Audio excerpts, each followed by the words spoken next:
Welcome to the world-famous Donington Park Grand Prix circuit, where as well as hosting rounds of the World Motorcycling Grand Prix and the World Superbike Series, they teach aspiring racing drivers in these fantastic little Caterham cars. There's only one problem with them that I can see. To drive one, you have to be able to reach the pedals. So how do you distill the excitement, the thrills and the spills of motorsport into an affordable package that can be enjoyed by all ages and isn't affected by the weather? Well, back in the 50s, someone came up with a solution. He called it Scalextric.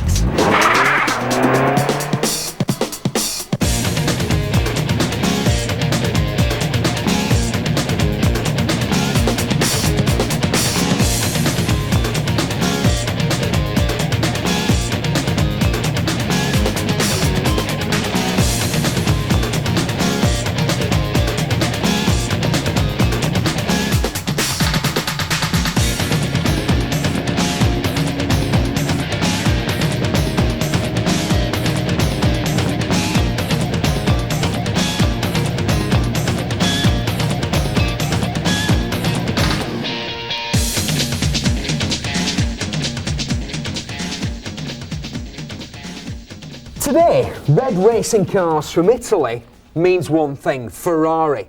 But it's not always been that way. Once upon a time, Maserati built Grand Prix cars that were fast and beautiful. And the most famous of them all was undoubtedly the 250F. It will always be associated with Fangio, perhaps the greatest Grand Prix racer of them all, but it was also raced with great success by British drivers like Peter Collins and Stirling Moss.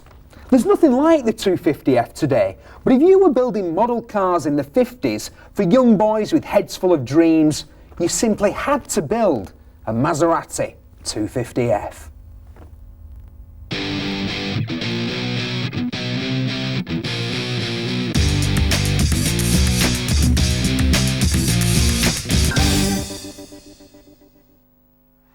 There you go, Mark. Tea for you. Cheers, Steve. And tea for you. Cheers, Steve. You have the Scalextric one. What are these? I haven't seen these before. This is the Set 1 1957 with the original tin plate cars, a Maserati and a Ferrari.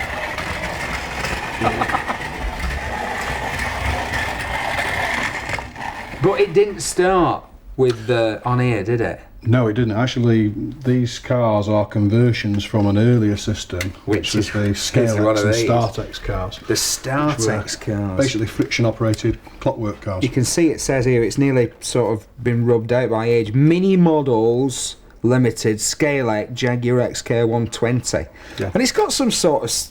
The wheels are entirely made out of rubber, the whole wheel and the tyres rubber.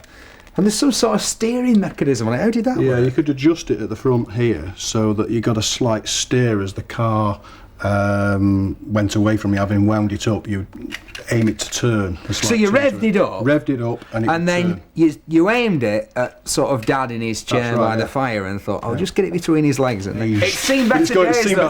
Yeah, that's right, yeah. So when did the idea come along to put, and how did the guy, did he go to America? Was that where the idea came from? He actually saw at a trade show a slot system, because that's what Scalextric is. It's a slot car system. So it wasn't. So all Scalextric cars are slot cars, but not all slot cars are Scalextric. This is the Maserati 250F. Yeah. He changed the chassis over and put this ingenious gimbal. Gimbal wheel. Yes, I've heard that word. Which gives you the and that provides the contact. It's insulated in between the two. And then it goes. And of course, then it became, instead of Scalex, it became Scalextric. Because there was electric involved. And with a push of the button, in those early days... Yes, it's actually going! Oh dear. You could even put a driver in there. So the driver was detachable? The driver was detachable, and you could buy a new one for the priceless sum of 9pence. 9pence? And unlike today's trigger, this is just a button, a finger on off, just squirt it. You connected wires to these two.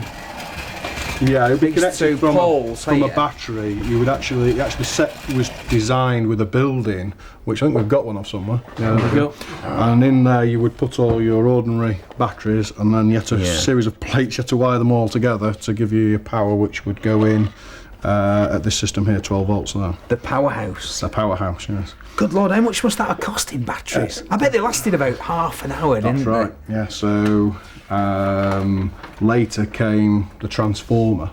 Yeah, well, I was So going to you say, put your instead of the transform to it. smell of transformer, which is one of those things that most British males, and some females I would imagine, will immediately transport them back to the childhood. There's a right smell of rubber. The track's rubber, isn't it? The track's rubber as well. That's right. Shiny rubber, the first track. And it didn't fit together very well either, did it? No, it was only a push fit, this, and then you would have a series of clips which you clip underneath, very fiddly to put together. And if you bang the track, of course, it'd all come apart. It isn't actually locked. It's just pushed together on the rail It connections. sounds incredible. There's examples in here of early days. I mean, that is a Timplate Scalextric track Yeah. with this track. So they made huge, great big circuits to hold competitions in. They weren't cheap, were they? To start with, the sets weren't cheap at all. This set was £5.11 and 9. Did we find a leaflet? £5.11 and 9. £5.11 and 9, and at the time the average weekly wage would have been about a tenner. 9, Yeah, 10, £9, or something £10, like that's that. right, yeah. So a modern set sells for.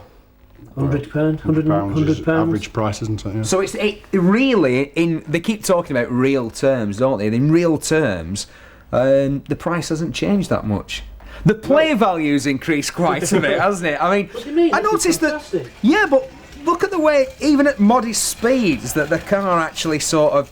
Come on, Chris, give it a bit of steak. One tyre is made of rubber and the other is actually solid plastic, which enables it to give that slide out. It was actually designed in because Well, I you haven't got suppose variable real control. cars at the time would have done that, wouldn't they? Real That's right, racing yeah, I mean, cars. because we're sliding into the corners Because- we haven't got a variable control. It's just this is an on-off switch. The whopping success of that limited range of Timplate cars proved there was a big market out there for small-scale motorsport. So at the dawn of the 60s, as the world's attention swung back to cool Britannia, they brought out a range of plastic-bodied cars. A Lotus, an Aston Martin, a Lister Jaguar and a Van Wall, the car that was built to beat those bloody Italians. It makes you proud to be British.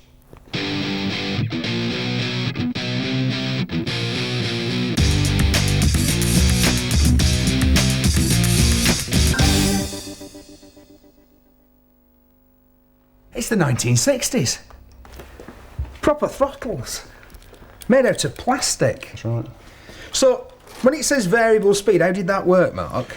Well, basically, this you just push the plunger down, and that gave you the full throttle as you released it. That's back to zero. It so slowly let it off. that's yeah. And what did this connect to? That just went basically to your transformer. And Remember them so- old, well, really those old batteries, the big Those batteries with big the old terminals square on. things. Plastic cars. Plastic. Which one's this, Chris? That's the Aston Martin. EBR1. DBR1. Yeah. And there were how many plastic cars? Just one? Well, initially there was 2 competition cars and 2 Formula 1 cars. So there was an Aston Martin DBR and a Lister Jaguar, and then on the Formula 1 cars there was a Van Wall and a Lotus 16. It's not very good though, is it? It's Well, a bit, I mean, why is the driver's head so big? That's the big. These are actually known. These 4 cars are known as the big head cars. Big head cars. Because the Later, driver's head's so big. huge head. Did that come, I was going to say, does that come off? No, But it was actually fastened into the car. it was actually fastened in. It was very quickly superseded within 2 years to having an arms and shoulders were put onto this in a smaller size head. This is the small head, That's what we call a medium head car. The Van Wall was just the same as this, great big head just stuck in the middle, and later they put both into all these cars, they put the shoulders and a more sort of realistic size.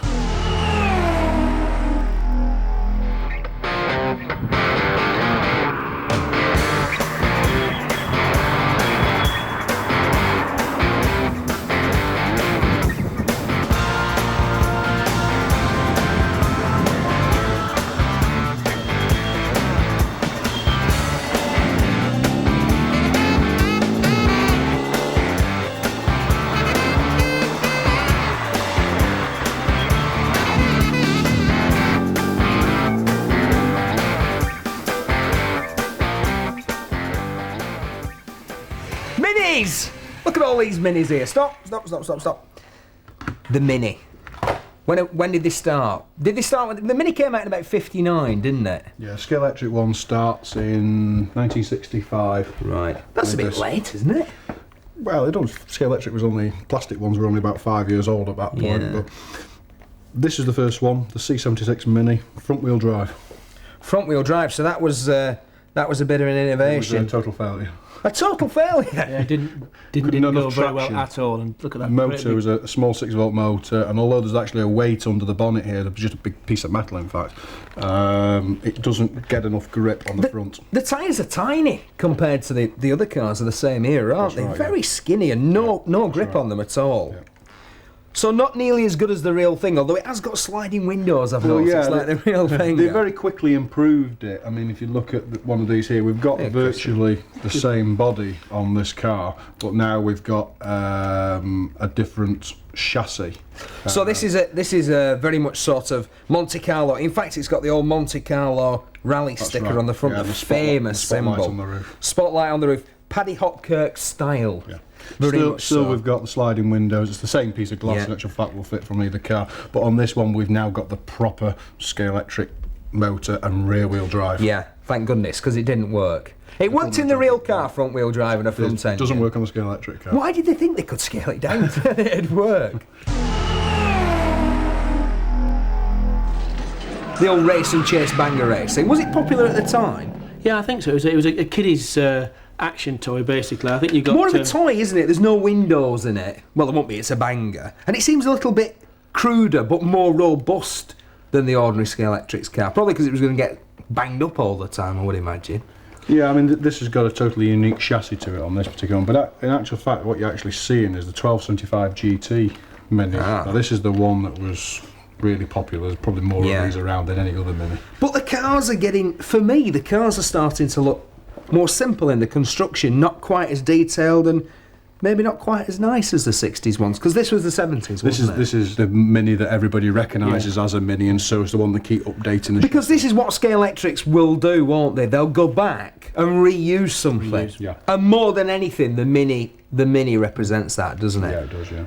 And then we're bang up to date now for two special limited edition 40th anniversary. Just 1,000 of these made each. Hard to find now. Worth 50 mark. Probably at least that now. Well, let's look at that original one and compare them. I mean, there's obviously a huge difference in weight. Yeah. This one feels much heavier than the modern one. They're quite similar in size.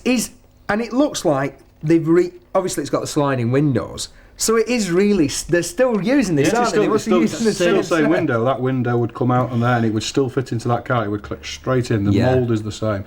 I mean, we've actually got the Magna traction even on this, so it's like up to date as far as that's concerned. But the body shell is near enough the same. But they do drive a lot easier these days. Yeah. Still, they'll topple quite easily, but you know, they drive similar to a real Mini, which is half the fun of Scalextric.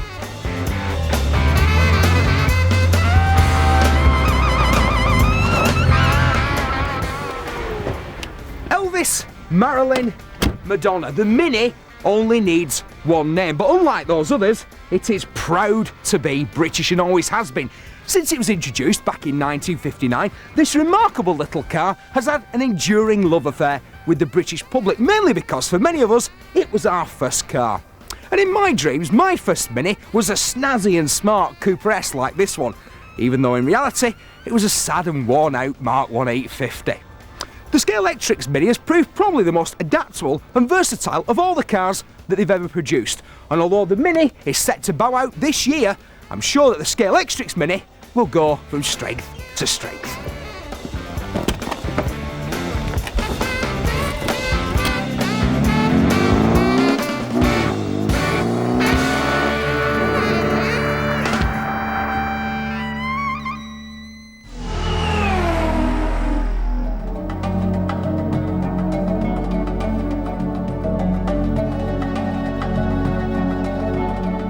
The name's Berry, Steve Berry. Actually, you know, in the Bond books, he drove a Bentley, and these days he's rather keen on his Beamers. But surely the definitive coupling of actor and motor car was our Sean and the silver Aston Martin DB5. It even spawned a Scalextric set, which at the time was a flop, but today is the most collectible of the lot. And if you want to buy one mint and boxed, then it does help if you're an evil criminal genius with a secret Swiss bank account. And the most collectible Scalextric set of the lot comes from the 60s, doesn't it? The Bond set. Yeah, 1968. It's a bit late, really, isn't it, for the... Yeah, it's... Was it not sort of 65-ish, the DB5 and all that It sort was, of but stuff? we've always been a bit after the event. A with little some bit of after some the of real these thing. things, yeah. And here it is, That's James Bond's Aston Martin DB5, complete with bulletproof screen, and it even ejects the little man, doesn't it? Let's just have a go. Now, there's a lever here. Did that hit something that was that in the hit track? like a rock in the centre of the track, which just turned bit by bit as the car went round each lap, and that would then It turned it a little bit more on each lap. time, yeah. So shall I Yeah, do go on, the honours? do the honours there, and we'll Careful. lose it. Should we be wearing goggles when we do this? I think we might. I'll do it now. Well, hey! And there's the little man. Little guy holding the gun. He even looks sort of oriental and sinister, doesn't he? He does He's a got bit, a Luger. Fantastic detail. And Superb. often missing, of course. Often missing. Nearly missing from this set as well. Now, the first thing that occurs to me is fantastic play value for the time. I mean, we're only sort of, 10 years from the original set with a rubber track right, and the yeah. clockwork tin plate. Yeah, all and then that this sort of has a stuff fantastic to this. track, and Fantastic then of course you've got detail. the other car that came in with it. Ah, the bad guy's car. The bad guy's car with the... If you press on the back of the bumper there, this wire shoots up, and that would cause And the that car, would tip the car up. Just tip it over and roll it over. Bit dangerous, that, a bit of wire. I don't think coming we'll get out. through today's safety standards now. It wouldn't, would it? And once again, we've got two highly detailed bad guys. Look a bit like Starsky and Hutch, though, don't they? They're wearing sort of bandanas, That's right, yeah. Jesse James style. And the Mercedes SL and the Aston would, of Mercedes course, 190 be SL. just adapted from... That's right, yeah. I mean, the Aston was quite heavily modified. The normal DB4 that was in the Scalextric range had a whole underpan, and you didn't see any of this, any workings here. This, of course, is all cut away for this model. And all later Aston Martins that were produced all had to have a sunroof, of course, because they'd altered the body top. So I've just noticed, it's got a roll bar, the baddie's car, hasn't it? It's got a roll bar as well. And this Like was a conversion of a stiff wire roll bar, because obviously it was going to flip gonna over flick when over. it activated, and it would have got damaged. That's right. Now, come on, how much for a Bond set in good condition? Well, condition, that really says it all. Condition is everything, because, I mean, we've got two Aston Martins here, and if you actually look at them closely here, you've got one that's really nice and white, and there's lovely. no, what we say, no marks on it. Now, if you look at this other one... Is that a technical term, Mark? No marks, Mark. Yeah. We see the brown shading round the wheel arches, round here, the little things around it.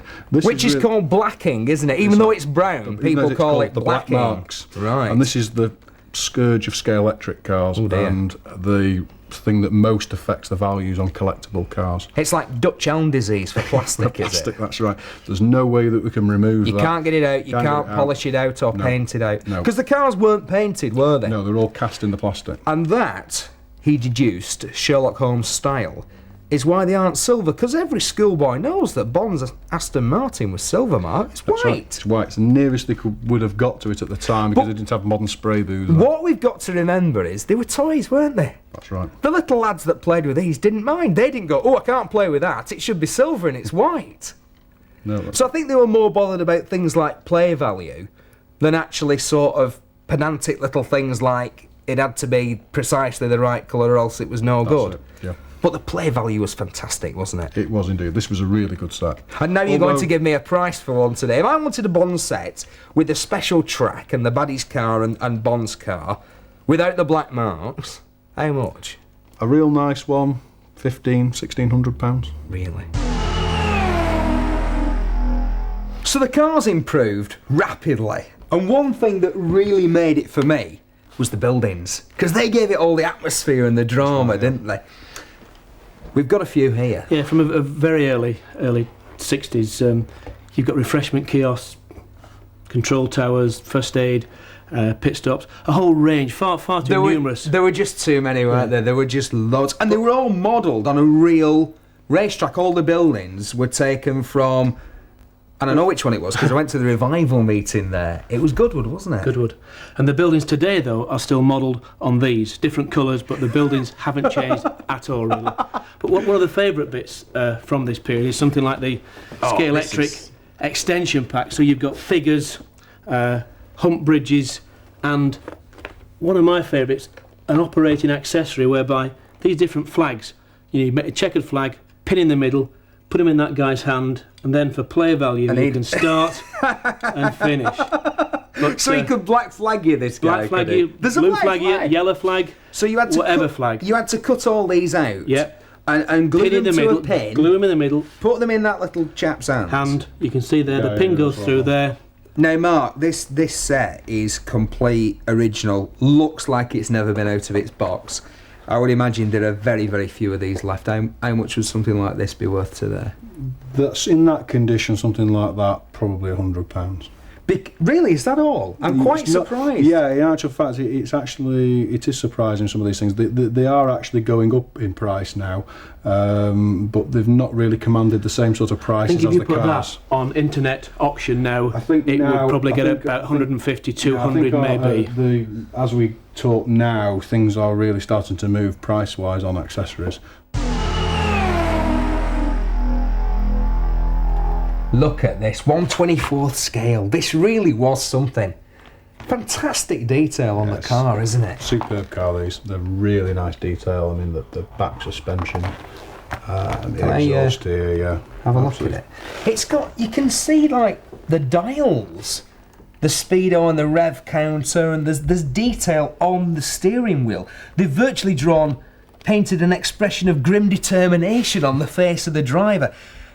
Was this an attempt to change Scalextrics to, presumably, this was not intended for children? It was firmly aimed at the adult market. Adult market, and also for the club racer, rather than the home being. But bear in mind the track's so much bigger for this. But these also ran superbly well on this stainless steel track. It's actually a three-lane. Piece of track. Could go in your garden. Stainless steel, just put it up in your garden. Really, most houses couldn't get even a simple figure of 8 with this track. It's huge. Yeah, you'd have to have a great big house. I can imagine this is the sort of thing that rock stars would have bought to put in their Surrey mansion in the garden by the kidney-shaped swimming pool. They'd have one of these 1/24 scale Scalextric sets, because look at it, it's even got the name. It's got the Firestone Super 124 on the tyre and all that sort of thing.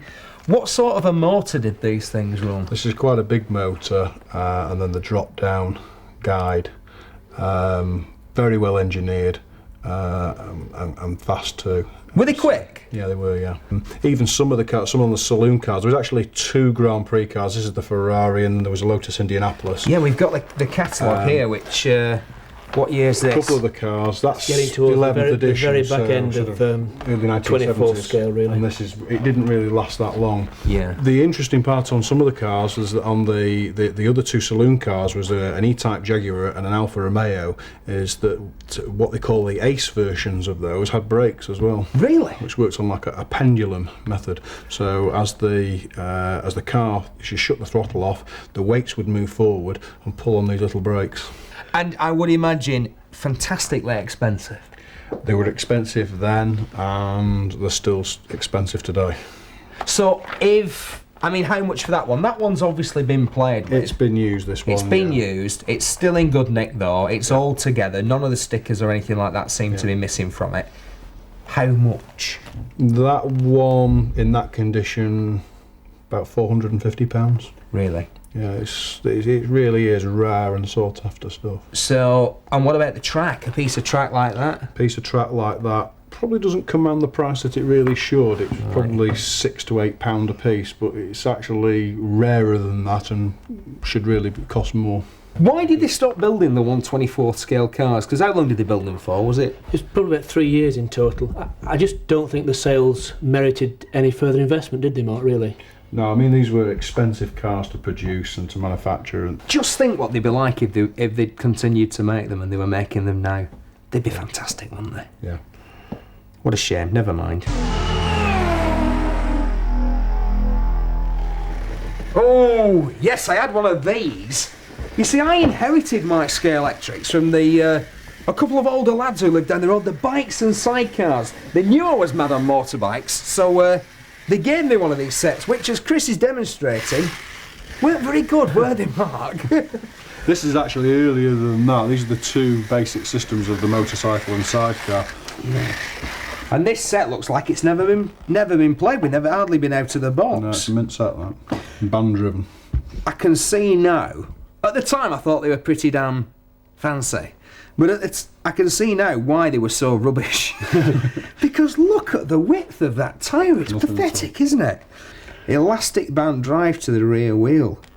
Was it just because to broaden the range, motorbike? Did any other of the sets have this daft arrangement driving the Not with that system. end? The motor's it's a completely unique motor to the bikes. And that's fixed. That's fixed, yeah. So it just pivots on itself. And the whole thing's a funny shape to start with. Yep.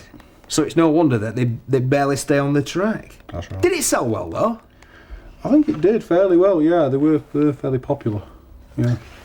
There's a lot of them not only sold in sets but sold as a separate item that you buy for your other Scalextric. Did they ever do a motorbike without a sidecar? No. Never. Never. Right. Because I always wondered if they had. And they didn't. How much is a set like this worth today? Never been played with this one. Look, they haven't even separated the barriers. Absolutely mint and pristine in its box, everything there. Never been played with. Motorbike and sidecar set from what year? About mid-60s. Mid-60s. Yeah. This is probably just under the £200 mark. Oh, that's not too bad actually. I thought it'd be more than that. And then of course they brought it back again in the 70s, didn't they? Let's 70s look at kind that. of stroke 80s. They kind of updated it. Oh, is this quite different? Obviously. Totally different. Yeah. Totally different. So that's more like is this basically a Mini with three wheels? It looks very it's similar. unique design to the actual thing, but you have got a swivel guide on this. Oh, right. So, And a little there's tiny standard front mini wheel axle. there. But it's Just dropped still down there. rubbish in terms of play value. Why did they persist with these things? I think people still wanted to run a motorcycle. Yeah. Well, I know I would have.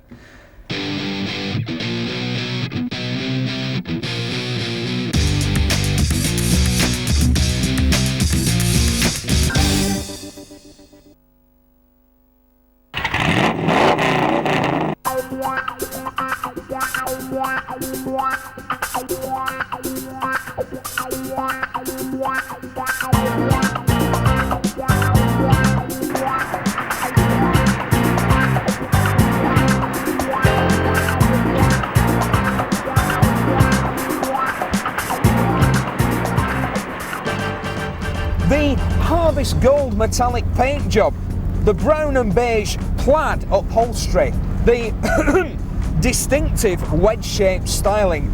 That's right, pop pickers, it could only be the Triumph-tastic TR7, a car that shrieks 1970s. The press cruelly dubbed it the wedge-shaped disaster. But back in the days when I was still wearing short trousers, I always thought these two-seater sports cars were really rather snazzy. I based this assumption on one irrefutable fact. Cool cars have pop-up headlights. 25 years on, I've driven most of the world's major supercars. And do you know what? I've learnt nothing to alter that opinion.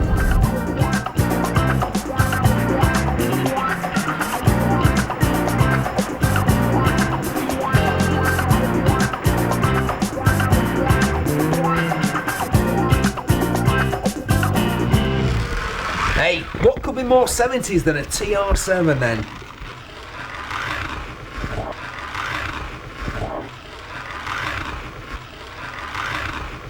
Now let's have a look at this thing. Again, oh, it seems so cheaply made, Mark. It's not too good, is it? It's not very well put together. It's Very so 70s flimsy, styling isn't on it? the printing as well, you know. Yeah, very much I so, don't think but- ever TR7 went in a livery like that, but that was a thing that... I mean, I've got a soft spot for the 70s, but Scalextrics didn't fare so well then, did they? Competition, was it, from other toy manufacturers? I think it was, I suppose it was the birth of video games, wasn't it? The late... Ataris, video games. Yeah. But I'll tell you what, it may not drive very well, but I'd still rather have one of these than. Do you remember Duck Hunt and tennis with two little white paddles? I mean, that's got to be better than that, hasn't it?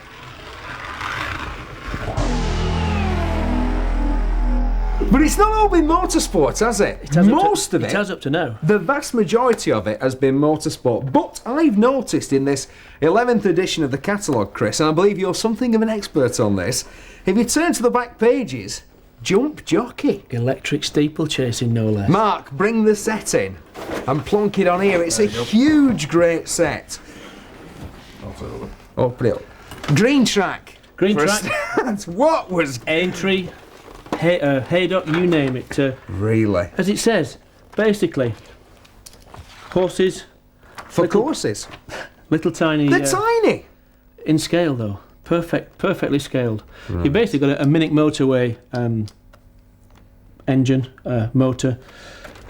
Set the track up, and then the horses sit in there. Basically, squeeze the hand throttle gently.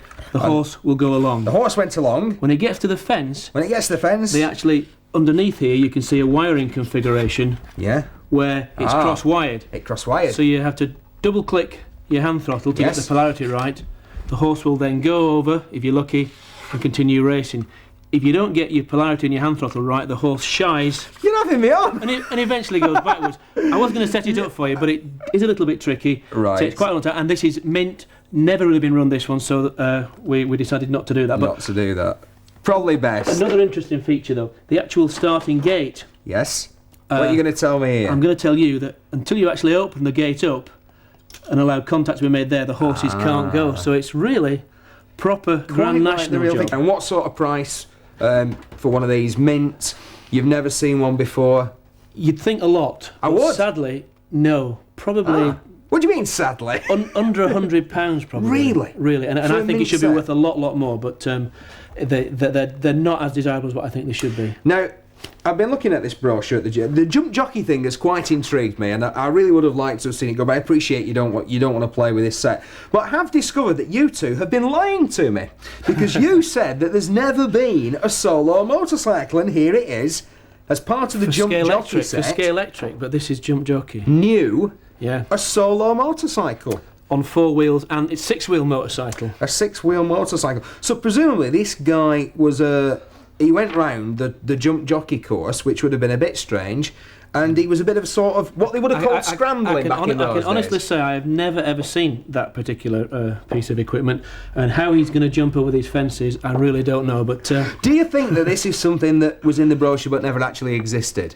You're testing me now. I would imagine it did come, but I've never seen one. If anybody out there has, we'd love to hear from you.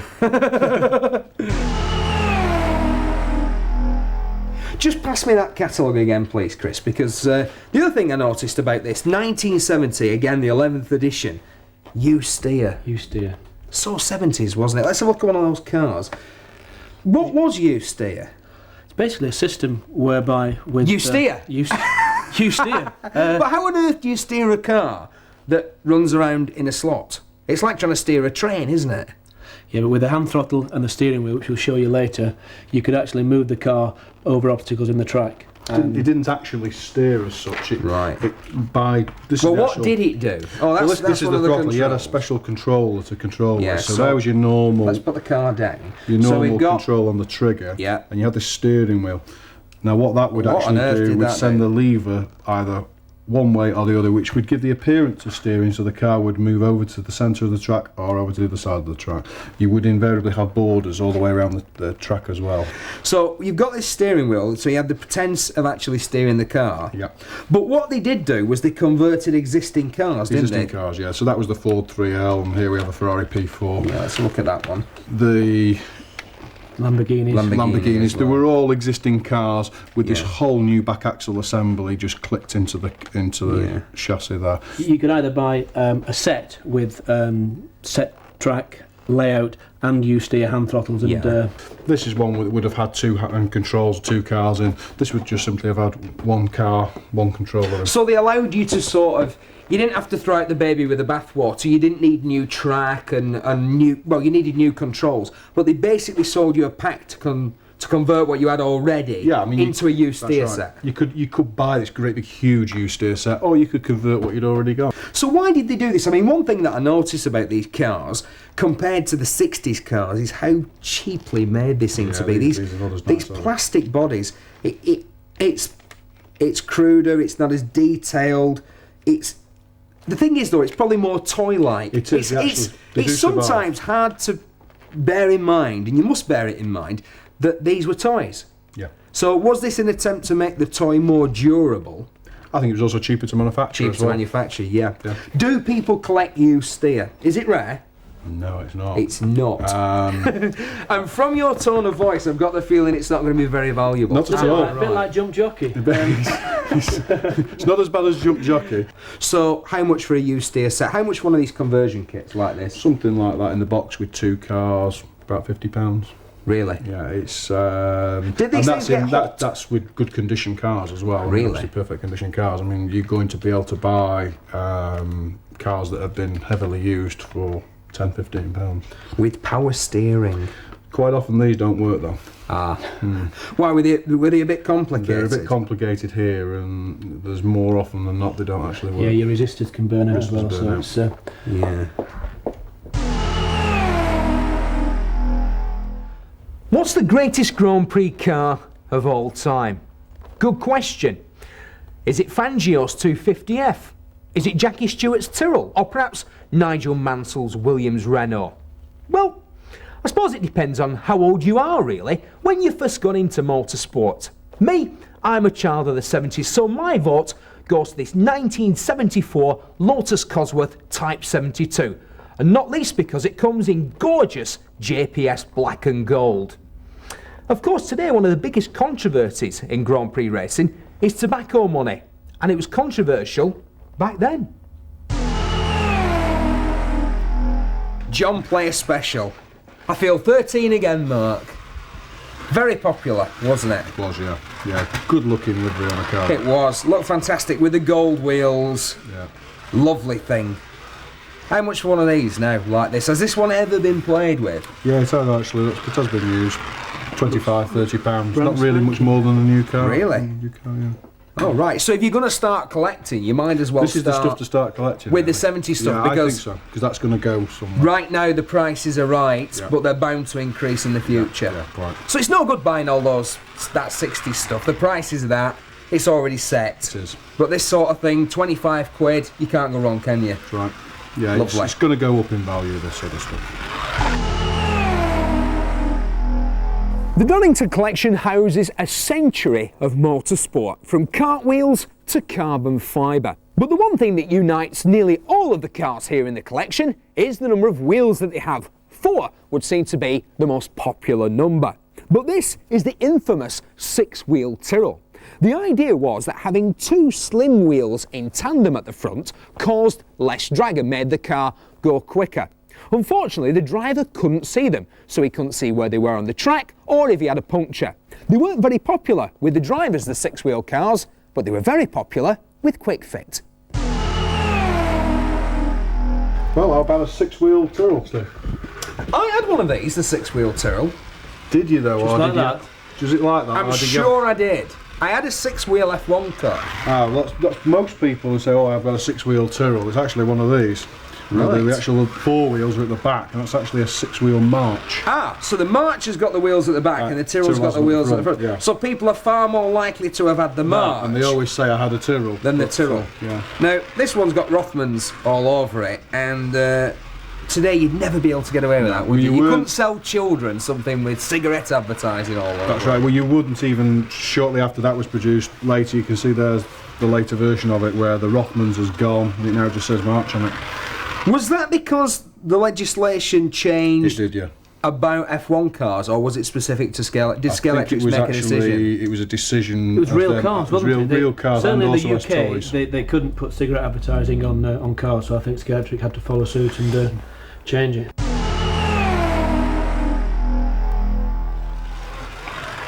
Shall we leave the 70s behind, gentlemen? Yeah, I think it's time to... I think it's time to move on to the 80s.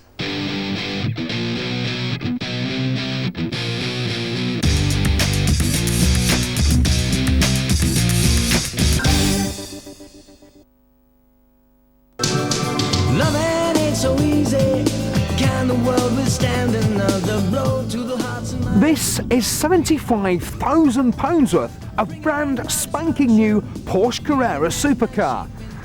And this is the key. Can you guess what happens next? The future, always planning well beyond the sights and the visions that we plan our lives for.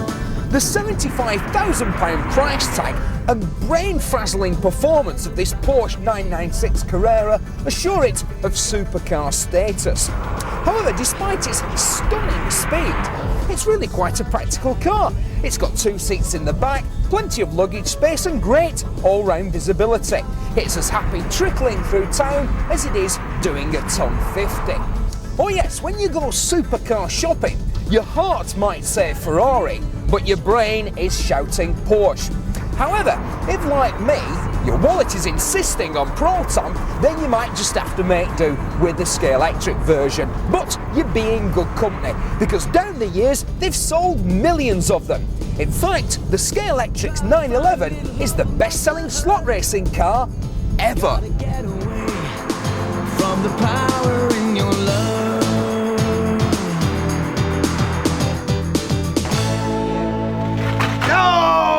Crashed my No, Porsche. no, crash your Oh no! Don't worry though, Steve, don't worry. They've made millions of them, so there's no problem. This is the most popular Scalextric car of all time, isn't it? The Porsche 911. Lots of different variants of it. Many, many variants, Yeah. some of which never really existed in real life, did they? Yeah, there's loads of liveries, loads of different chassis types, light types, some with alerts, some without lights. So how can you tell when they're from? What can you date them? Quite accurately? Pretty well, yeah. Well, when's this one from? This is a 1991. Up to date, This is isn't it, up to date that one, model with the Magna traction built in and the quick change guide blade that's on here. The same, same as all the rest of the cars in the modern range. Also, the whole of the chassis has actually been reworked on this car. Yeah. Earlier versions of it. It feels tough, motors. quite sort of bendy plastic. It's Very much aimed durable at car. not being smashed up. Because it didn't drive very well, did it? As I've just demonstrated. No bits to break off. What's no. this one, Chris? I think people. That's an early gold Porsche. That, yeah. This is the sort of Porsche 911 Scalextric car most people would Yeah, remember. because this was in the Le Mans 24 Le Mans hour 24 hour, set. 1980s. It had the lights, even the light bulbs sort of sticking through the bodywork here. But, Yeah, and it lit up. it lit up, yeah. Didn't that drain power and make it slower? It does a little bit, yeah. A little bit, because it's not very quick to start with, is it? It's not like the real Depends thing. who's You can. The thing about Scalextrics is the speed or drivability of the Scalextrics car often bears no relationship whatsoever to the real real car, one, does no, it? it doesn't. So things like Porsche 911 turbos are really slow, and yet other little things. Escort so many can catch up with them, no problem. Yeah, no problem. Just like in the movies, but not like real life. So what about that one, Chris? What's that? I think they call this a Martini Porsche, don't they? So it's actually got the stripes the wrong way around. Golf. Very early. Golf racing, yeah. Yeah, it's actually a mistake. The tampo should have gone across the roof. Donington is home to a stunning collection of McLaren Grand Prix cars, an almost complete set of everything the team has ever done. But there's one car here that is special, unique even, at least as far as we're concerned, and it's this car, Ayrton Senna's 1988 McLaren Honda MP44, the Scalextrics car that never was. What about licensing and stuff like that? Because we've seen many cars that have got, this one's Demon Tweaks, very well-known tuning company, based in Wrexham, I think they are. I mean, would Scalextrics have done a deal with these people? Oh yeah, Would a lot of work yeah. goes into making sure that there are licenses for every. But did they part of always the- do that? Or did they just used to... I'm not sure they I always. reckon it's early very days keen it these was days. just put though. on and that's it, but now companies realise that they can command a royalty. Some companies don't. If the companies works together and they just like the idea, they might say, yeah, fine, run it, and that's okay. But others, there are heavy royalties for decals and advertising. So they made millions of 911s Yeah. down the years, and there've been all kinds of different varieties. You got some other there. Yeah, there's loads of them, Which yeah. ones are those? There's basically different livery changes. There's a plain one. I quite like that one. I think Yeah, that's the a bit plain more one with the plain. gold wheels Gold quite wheels, smart, yeah. isn't it? It's got brake lights, it's got headlights, Lights. and it's got magna traction. Never been out of the box, this one. Mark, no? No, it's all new in the box, that one. And what would that have sold for originally? Probably about £24-ish. All Do right. you think that much, those? I thought they were slightly cheaper than those. This one would have. This was the top of the range. one with £24.99, magnet lights and yeah. lights With- of it. with all Some the of them, goodies on this it. one here is actually, although the same car doesn't Yeah, have that's the a lights. £15 so this car, would be that, no this would be a lights much and, cheaper car. You see, Well, you know what it's these the same. German cars are like? They never come with Everything's any... an extra. Everything's extra on German cars. But they've stopped making it now, the Yeah, 911. finished with it now. Yes. Like the real car. Yeah. So presumably the 996 will be along shortly. Would be nice to see one. Yeah. It would. Gotta get away from the power in your love.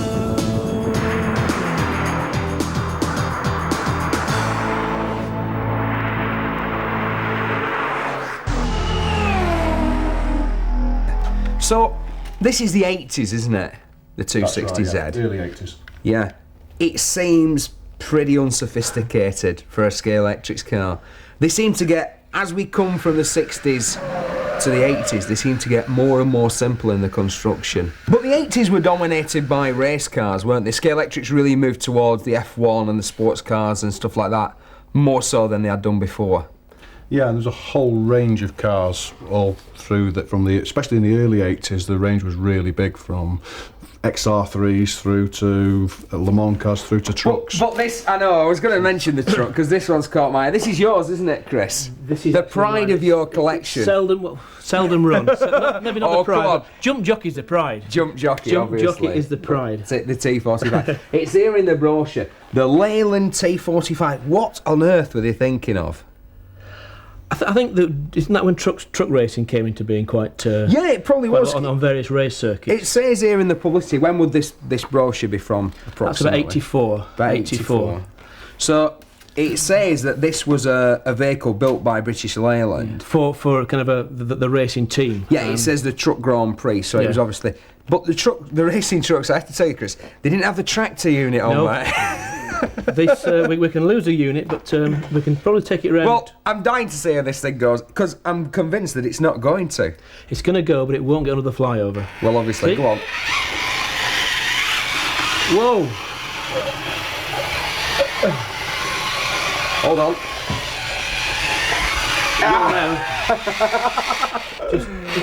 Oh, no! Oh, dear. Think It's like the Italian job. Whoa. Oh!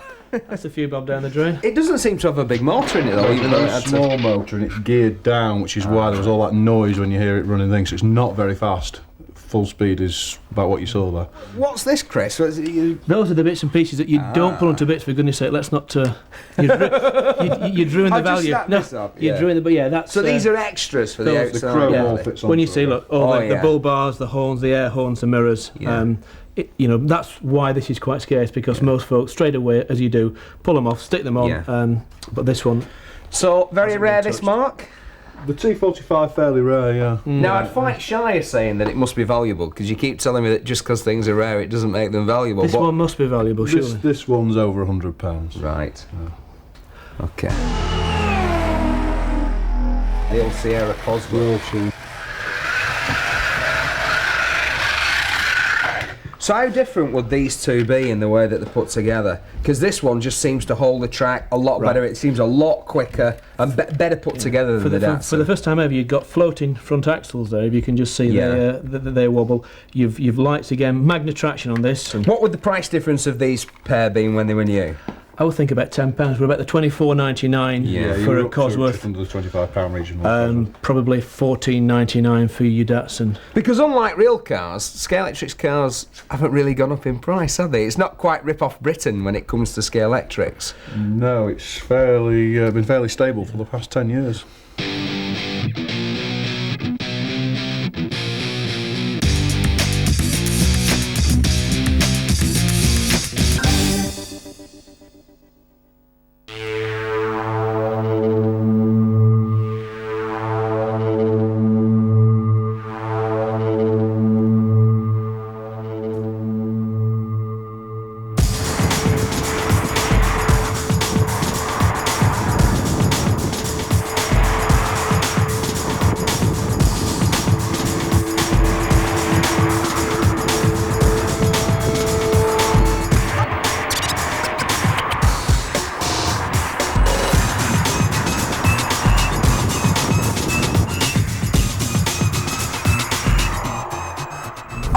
Subarus were great, but only if your name was Jethro and you had to fetch an especially hefty pig from a particularly muddy field.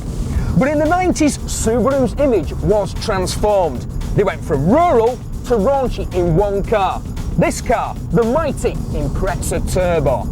230 brake horsepower, 143 miles per hour and 0 to 60 in a smidges over 6 seconds. But of course the statistics only tell part of the story, because in the real world this four-door family saloon is faster than a Ferrari. The Scooby Turbo brought power to the people, and maybe that's why the Scalextric's version is such a big seller.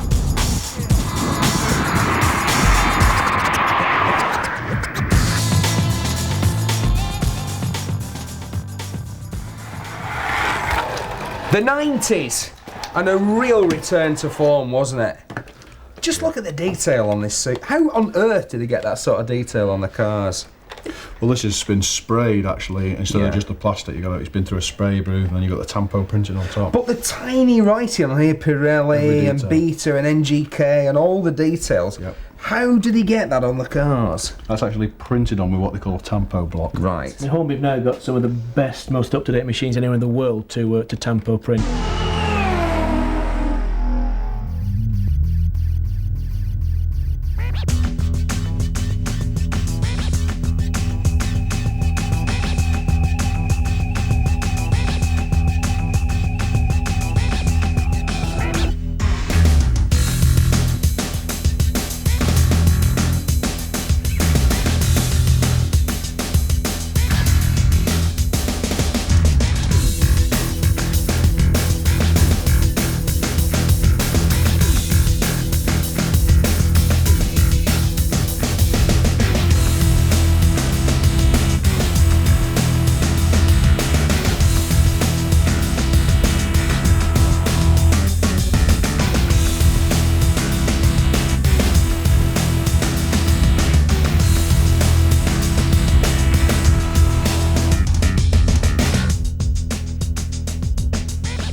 So that's an Escort Cosworth. That's an Escort Cosworth from a few years ago. Yeah, early 90s. Still good. I mean, still innovative in those days, but It's not quite as good though, is it?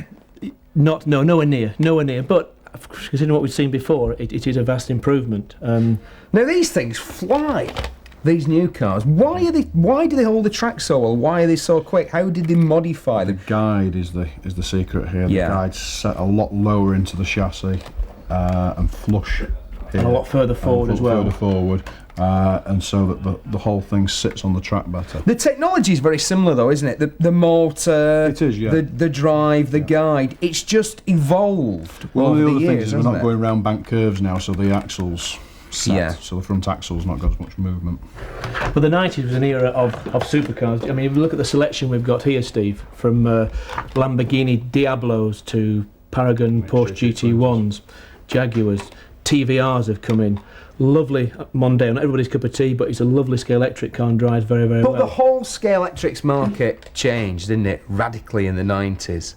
Yeah, and Up until then, it had really been a kid's toy, but it's now become a big boy's toy, hasn't it, by the It's an 90s? adult It's the market. thing to do, you know, big boys coming in, buying this, recreating their youth, like we've said before, and wanting to play. It's playing as well as collecting. But they have improved the product no end, haven't they? The detail is, and the finish is much, much better than it used to be. It's a real return to form, isn't it, after the 70s and the 80s? Yeah, they're back on top. They are. It's fantastic now. And you know, as we move on into the new millennium, back in 1999, out came these. We've raved about Caterhams, but look at Tampo printing, the colour, full-length scale drivers. Again, See- it's like the 124th cars. That's what they remind me of, Back these to the new detail. cars. They remind me of the kind of detail that there was in the 124th Because you mentioned the cars. dashboard on the 24th, and the dashboard on there again. It's all there. The dials. Yeah. It's almost too good to race. It's almost too good to race. Is that? And obviously the 124th aimed at adults. So we're back to that sort of detail and finish. Yeah. And these cars really aimed at big boys. There's even people now coming into shops buying Scalextric cars as a static display model because they're that good. Take the braid out, sit it on a plinth, and you've got a lovely display model and a working model as well. That's a bit sad, Chris. Do you There know are, what I there are mean? some sad people around, Steve. Believe You've you me. got But, to race the things. It's the of course we should. We play race with them. them's the whole thing. Now, obviously, the other thing that they've done is they've got their act together with getting the cars out much quicker than they used to, haven't they? Because we've now got new Beetles. They've only been with us for a few weeks and here in Britain, and now we've got the Scalextric They virtually version. came out at the same time as the new Beetle hit the road. Scalextric were out with their new Beetles. Again, lovely chunky car, great fun to drive. They drive fantastic, don't they? You wouldn't have thought with the shape of them. You can understand why the Caterhams go so well, but the shape of these Beetles, they're quite big and tall, and you think that they won't corner very well, but they seem to hold the track fantastic. Yeah, they're very good. We've not really mentioned much about F1 in the 90s, but that's one of the latest Jordan ones. Again, the detailing, the decaling, we're just going to go better and better as the liveries of the real cars improve and get more complicated. Maybe Hornby will be there with their cars as well. So the future, just more detail, more to scale. Up-to-date cars, and big kids, little kids, adults having fun. It's a fun sport, fun hobby. Have we seen things like the technology of the suspension and the tyres? Have they changed over the The years? tyres have, yeah. They've now actually a lot lower profile, and also, on these latest Mercedes, are actually treaded as well, and also the printing on the tyres. These are proper Bridgestones. Well, I was going to ask you how they actually do it for the money, because the detail is absolutely fantastic. But I think I can see on the base of the car why they do it for the money, because they're now made in China. Made in China. Yes. We can say to anybody, you are getting a fantastic car now. And you probably, in England, that could be maybe a £35-40 car. Coming over from the Far East, it's still a £24.99 car. Somebody's bent the badge. That wasn't me. that must have been you. I'll just bend it back. No one notices. They're good as new. Right, Steve, you asked me to bring a load of accessories along, so... Well, here we I go. actually asked you to bring a small selection of accessories, and you brought a huge, great pile of them. There's just so many. I mean, you've got to remember we've been in production now for 40 years, and right from the word go, there was buildings, there was bridges, lap counters, pit lanes... Has the rubbish accessories always been a big part of it, an trains. It important has, yeah. part of it? It's an important part of building a good layout. I mean, we're talking play value, aren't we? To me, accessories should add and heighten the play value, and some of these things just do, like rev starts, put the smoke oil in, and your back wheels rev, and you've got smoke pouring out of the back of the Well, I tyres. remember that, but I think we're jumping the gun a bit, because I remember the rev start with my JPS F1 car, but that looks old to me. That's early. This is early 60s, the Grand Bridge. the Grand Bridge, the Grand Grande Bridge. Bridge. Well, you had to put it together yourself. Oh yeah, that's all part of it. Part of the fun, is it? Yeah. Invariably, everybody loses all the bets, but this is a really nice. I was going to say, even more so than the cars themselves and pieces of track, which are all quite durable. These accessories look a bit more fragile to me. Are they rarer than the cars and the They track? are probably these days even more sought after than the cars. So that was certainly these sort of things. That was the 60s. What about the let's move on to the 70s. And as Chris said, rev and go. What was this about, the rev track? How did it work? Well, basically, I remember how it worked, but go on, you explain. This, by moving the red switch there, it's a rolling road. The cars can't go anywhere, they're moving on here. Right. So the cars, you'd sit there full throttle. Full throttle, the car's going round on the rollers, and you've got a heater element in here, and we put some of the little bit of oil in there. That's your smoke oil. Special smoke oil. Yeah, which just evaporates, basically. The heat of the element evaporates the oil, and smoke comes through there. To start the race, down goes the lever. Well, I think there's a little story that goes with this, that they might have featured on Watchdog if they'd tried it these days, mightn't they? Because the special Scalextric oil was in fact just ordinary baby oil, wasn't it? It was indeed, yes. Yeah. But That's the tip. If you run out of smoke oil, baby oil is just as good. Smells nice though, doesn't it? It does, yes. I think we'll leave that there. We'll talk conversation about baby oil. You've got your favourite, haven't you, Chris? My favourite, right up until last year, we then got the Pacer system.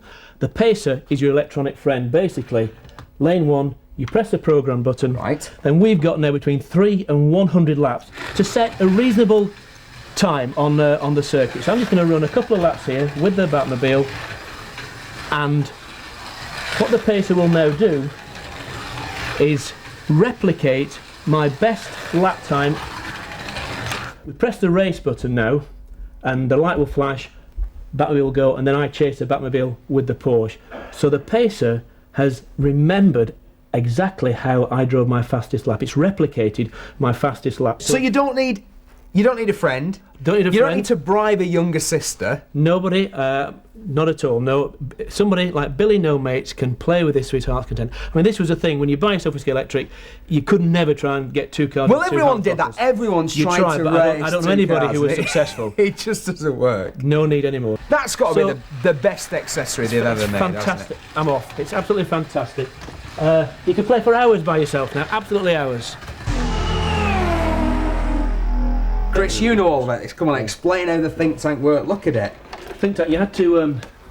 The important thing was, whatever circuit you set up, you needed to actually input in there the exact length of both tracks. So you added it all up, inputted it in, and then basically that timed you, told you how many laps you'd done, kilometres per hour, miles per hour, total race time. It was ahead of the game. It was competing with anything electronic in the other toy industries. That is a brilliant accessory. How much memory did it have? About sort of a quarter of a round. It was ahead of its time though. It was really And there were also fuel tanks as well that went with it. But that told you how far you'd gone and roughly how fast you were going. You could play by yourself and practice. And look at the box. It's so, again, the art on the box, the sign writing, everything about it. How many of these that are left are still working? Not many, unfortunately. I'll bet there aren't many. There's plenty of them around, but more often than not, they're not working. And how much are they worth? Are they worth anything? Is it collectible? Probably not an awful lot more than what they were. They might have gone up a few pounds from what they were new. They were quite an expensive accessory at the time, I remember, Mark, weren't they? They were, and it's now that there's other accessories on the market, other lap counters, then it's been superseded. Now this is my favourite. I asked you to bring one of these. I saw this in a book and I didn't believe it existed, but you brought one along. Roar, the authentic sound of racing. And it's, what is it, a 45? 45, yeah. It's an EP though, not a single. And it's basically car noise. That's right, yeah. It says on here, it says, recorded at Grand Prix and TT Racing, provides a thrilling background of authentic sound effects. Now, we've tried to get a Dan set, one of those wind-up record players, so we could play this, but we couldn't find one. Nobody had one. But all it really does is go brum brum, brum brum, repeatedly. How many of these have you ever seen? One? Oh, quite a few. No, oh, right. They're around. Yeah. So it was quite popular. Yeah. The return of Jump Jockey and Green Track. Is that what this is, Mark? Not really, no. These are actually Scalextric vehicles and driven with a motor in the same way as all the cars are. Marketed slightly different though. Yeah, I love these boxes here. They've got sort of pictures of people in evening wear, and it says sophisticated after-dinner entertainment. It's aimed for people like you when you're throwing a posh dinner party, so. Do you think so? I've got a funny feeling that these things, as the play value is going to be virtually non-existent. They're not the right shape, they're not the right not too size. clever, really, it no. looks like a tiny little motor here. It's a little tiny magnet to try and hold it all together, but it's... And I'll tell you what, they look more like the sort of thing you see on the beach at Blackpool rather than on the Epsom Downs, these horses, don't they? And he doesn't seem to be paying much attention. He's a bit big for a jockey, isn't he? And now you're going to tell me that nobody wants them and you can pick them up for next to out. Pretty well, yeah. Really? Yeah. So how much for the small set and how much for the big one, the Derby one?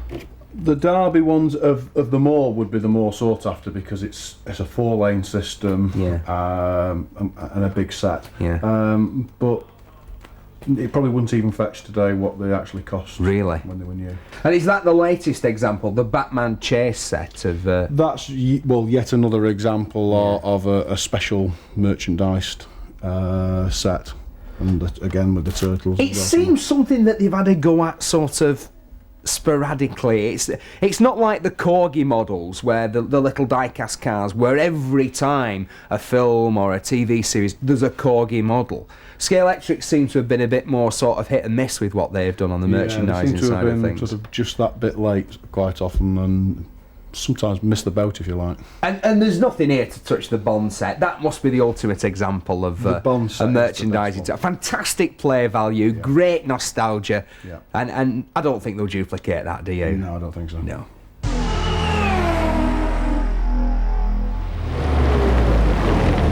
Well, that's your lot. The story of Scalextrics. I hope you've enjoyed the ride. You know, for 40 years, Scalextrics have taken the thrills, the spills, and the sheer excitements of motorsport and shrunk it into a package big enough to fit on the living room floor. I'm off now to fit in a few more laps and to find the bloke who gave me a car with no roof and no doors and no heater. Oh yes, I almost forgot. How would you like the chance to drive one of these awesome Caterhams at the racetrack of your choice? You would? Well, all you have to do is agree with me, Mark and Chris on which was the best Scalextrics car, which was the best set, and which was the most exciting innovation. And if you're too young to drive, you can sit here with someone else. You never know, might be these.